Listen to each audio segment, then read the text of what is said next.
Uy, wow, swabe na naman ito. Ano ba yan? Grabe. Yon, panibagong araw, panibagong relo mga master. Daming order ngayon. Kanina, merong nag-order ng RM papunta ng Laguna. Merong nag-order ng 2 Tag Heuer papunta ng Manila. At eto, panibagong order, Omega naman. Grabe. Check muna natin bago natin ipa-deliver to mga master. Ito yung order ni master. Ang ganda oh. Box pa lang. Panalong-panalo na sa box. Tingnan mo naman yung box yan. Meron pang libro. Pag naiinip ka sa bahay mo, basahin mo ito, no? Ito, pang tanggal to ng mga pagkabagot sa buhay. Yung box niya, oh. Ang ganda ng box ni master, oh.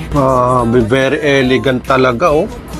Ito yung order ni master. This one is automatic mga master. Gusto ko rin to. Silicone rubber yung strap niya. Ganda na ito master, oh. Tingnan mo. Ito yung mga gustong-gusto ko rin sinusuot. Kasi ito, pag ito yung ginagamit ninyo, itong mga ganito bracelet mga master, kahit saan ka, on the go. Solid na solid to. On to, taga saan nga to master? Taga Cavite, no? Maraming salamat master. Ang pangalan ni master ng order nito? Si Sir Michael, oh. Hindi ko nababanggitin yung apelyido, no? Sir Michael, salamat po sa pag-order nito. Bayad na ba to? Hindi pa.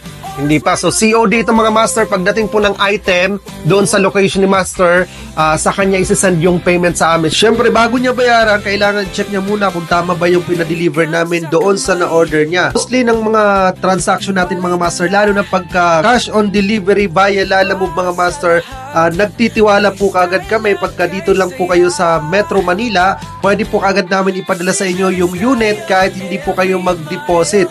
Ngayon, kung taga Cebu po kayo, Mindanao, Davao, Bicol, or medyo malayo po dito sa Manila via LBC, kailangan po mag-deposit muna kayo kahit 1,000. Tapos, pagdating po ng item doon sa lugar ninyo, o kaya door-to-door po yung transaction, saka nyo po siya i-fully paid upon receiving. Pero pag dito po kayo sa Metro Manila, malapit lang po kayo, via Lalamove na po yung transaction natin pagdating po ng item at saka nyo na po babayaran tulad nitong client namin through GCash na po. So, chinek niya muna ang item, tapos okay naman, sa kanya po binayaran sa amin. Ito po yung proof of